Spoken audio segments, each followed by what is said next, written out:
Hindus sometimes ask me, why is it at all that Christian missionaries come all the way to India to convert us?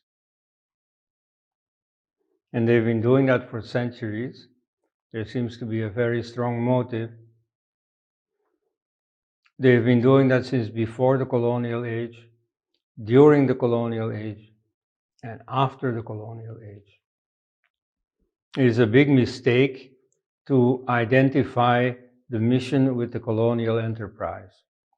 Of course, when colonialism was going strong, the churches made use of the presence of Europeans in India and of their armies also to create space for them in order to advance the mission.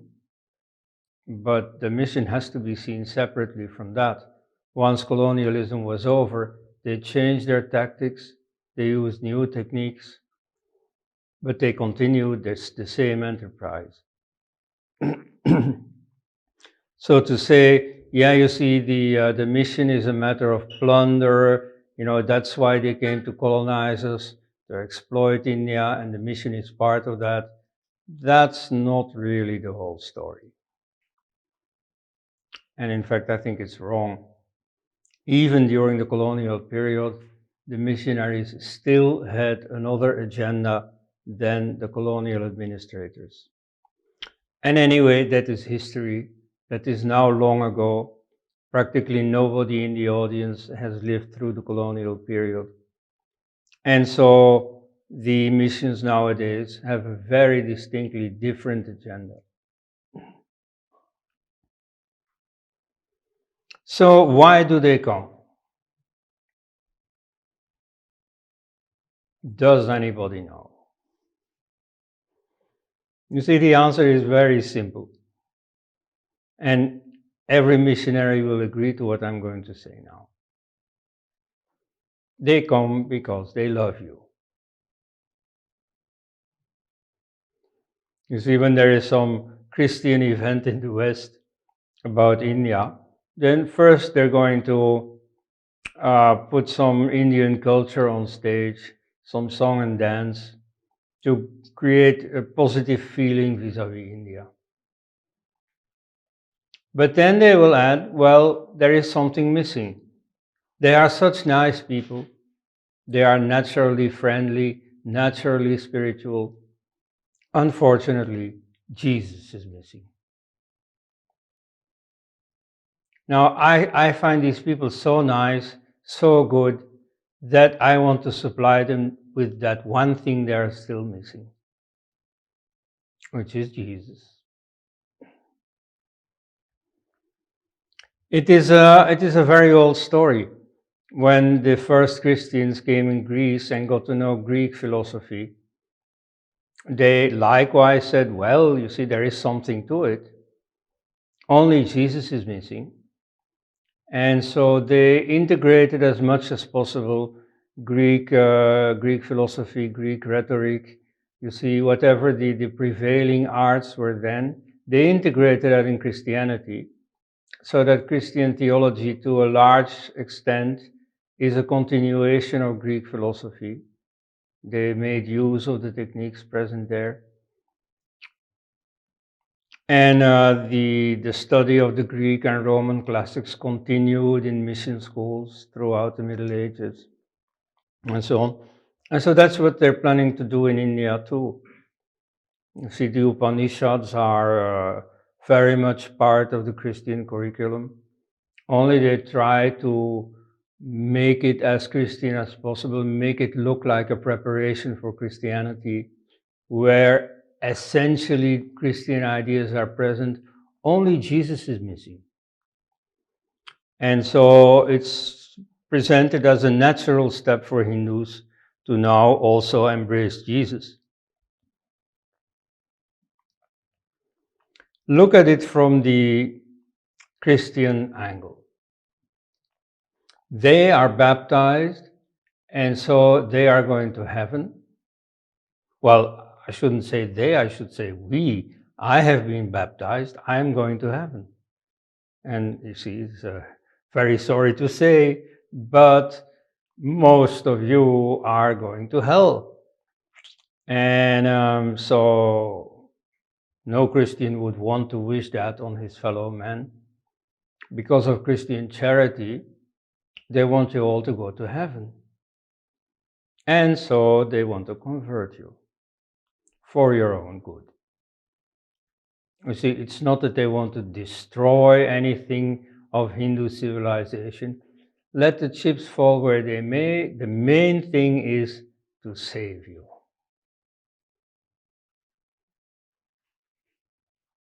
Now, what do we think of that? You see, I think there is nothing wrong with the motive. And I can testify that, you see, in the days when Europe was still Christian, many children who got to learn about India or about Africa or so, they really had that impulse that, you see, it's so nice, it's such a colorful, interesting culture and so on. But, it's such a pity that they're going to hell. I want to remedy that, and I want to make them go to heaven. So I think there's nothing wrong with that motive. The only thing wrong with it is that it's a mistake. It's a mistake to think that Christianity is going to do anything for you. Christianity conceives of itself as the true religion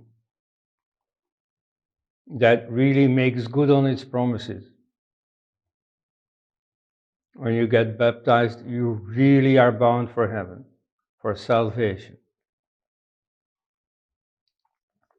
Well, that unfortunately is not true. If you look at the essential doctrinal components of Christianity, first you have the fall, you have hereditary sin, which is conceived as being the cause of mortality. People die because of the sin of Adam and Eve. Now, for what we know, all beings die. Also pre-human beings, that is to say, all other animal species, plant species, every individual dies. So the idea that there was originally immortality and then because of the fall, there was mortality, that already doesn't hold up. And then the idea that sin causes mortality also is a stretch. You see, a modern educated mind shouldn't believe that. Then there is the remedy, which is Jesus. And Jesus is not just anyone, he is God incarnate. Also, that concept is a bit hard to swallow. Though in ancient pagan cultures it was normal, the idea of a God walking on earth, of a human look-alike actually being a God, that was not so strange. But for a modern mind, again, it is hard to swallow. And then he died, and then he was resurrected. You see, that he died is not so difficult. People die. And even gods incarnate apparently die. But then they said, he was resurrected from the dead. And so there he did what sin was meant to prevent, namely to live eternally. Sin makes you mortal. It is Christ's resurrection that defeats death. Again, you see, this is hard to believe, especially because Jesus has never done that which would be typical for a man who is alive, namely to be around. You see, people who are alive, you might meet. You might come across them. And maybe if they're very famous, rich people and so on, it's hard to come face to face, but it's still possible. Whereas dead people, you have no chance of meeting because they're not around. Now, Jesus was spirited away by the gospel writers in something called the ascension. So he was bodily rising up to heaven, and therefore he disappeared, just like all other mortal beings disappear. So Jesus did not do anything different from ordinary human beings. He disappeared. He is no longer there. And of course, some believers say, yeah, but I feel Jesus' presence. I can feel him, I can see him in visions. Yeah, but you see, that is true for all kinds of beings. For people who are dead, for people who are still alive, for people who have never existed, for imaginary beings. You can all feel them. There are aficionados of those characters. And so that doesn't prove anything. Moreover, did sin disappear at the time of Jesus' resurrection?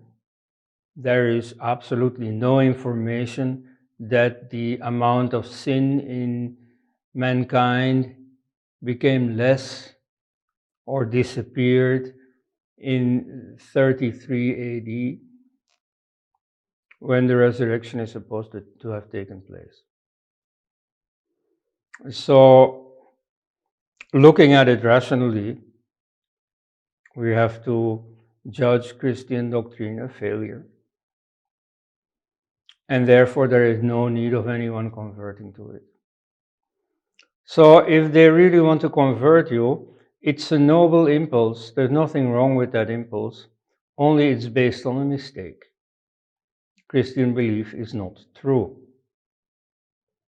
But otherwise, the fact that they want to do something good for you, well, of course, even that could be questioned. I suppose psychologists will say, yeah, but what drives them subconsciously is a need to find confirmation for their own beliefs. They're not very sure of their own belief. And if everybody starts to assent to it, rather than to doubt it or to reject it, then they feel strengthened in their belief. That way you could also relativize that commitment to uplifting you and saving you. But we don't need to be that suspicious. Let's just say, yes, they really love you. They really love you, and there's nothing wrong with that, but it is based on a mistake. And so, therefore, Hindus can perfectly do without this conversion. One thing that Christians will say at this point is, yes, but there is so much wrong with Hindu society that only Christianity can remedy. Like you have sati. Well, sati, of course, is extinct now, which is the burning of widows, the self-burning of widows, to be precise. But during the colonial period, that was used a lot as an image of the utter barbarity of Hinduism that badly needed Christianization. Well, the thing is that within Hindu tradition itself, you already have an anti-sati movement, which starts at the very beginning. In the Rig Veda, you have the oldest testimony of sati, where a woman climbs the funeral pyre of her husband, but then she is led away from it. She is convinced to see, your place is among the living. Let this man who is dead, let him disappear. Your place is here among the living. So already back then, you find on the one hand the testimony that a custom of sati did exist. On the other, you also find evidence that an anti-sati conviction prevailed. So Hinduism has enough to offer to make that social reform. Or they will also bring in caste nowadays. In the past they didn't, because European society was not equal at all anyway. And you see, at that time there was still slavery. There was also within the society of free Europeans a very strong inequality. There was an inequality between the nobility and the commoners, among other things. And so it was no surprise when in 1623 the Pope gave permission to Roberto de Nobili, who was a missionary in South India, to respect among his converts the distinction between castes. And so you got the situation where in South Indian churches you had separate entrances for high castes and low castes. Or you had a curtain drawn within the church between the two groups so that they didn't have to see one another. And for the church that was not really a problem because they already had inequality in Europe as well. In India it perhaps took a somewhat exotic form, but essentially it was accepted. There was no problem. Anyway, now today, of course, with the Dalit movement, the church very much propagates equality as if this were a Christian value. So they ride with the tide. Now here again, you don't need Christianity for that. First of all, you have this idea of living without caste within Hinduism itself.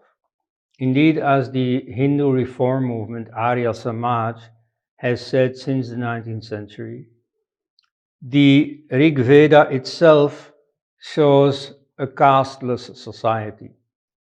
You see, especially the family books of the Rig Veda, probably the oldest literature in the world, shows a society where caste is not a notion that people know or take into account. Castes are not mentioned. And then later it appears and then it hardens and then you get the classical caste system in stages. And that takes about 2000 years and then it is massively questioned. And so now it is outlawed and it's only a remnant, a memory.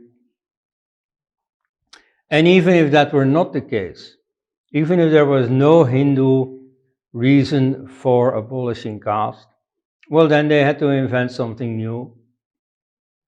But even then, they wouldn't need Christianity for that. And even if Christianity were by nature egalitarian, then still they didn't need Christianity.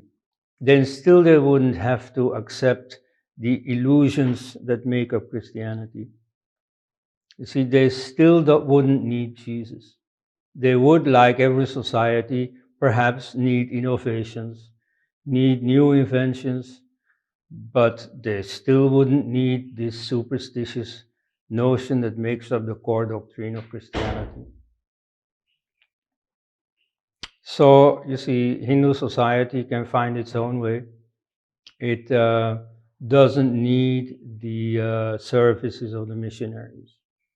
But let it not be said that I try to criminalize the missionary operation. I understand perfectly well that it was started with the best of intentions, only it is based on a mistake. Thank you.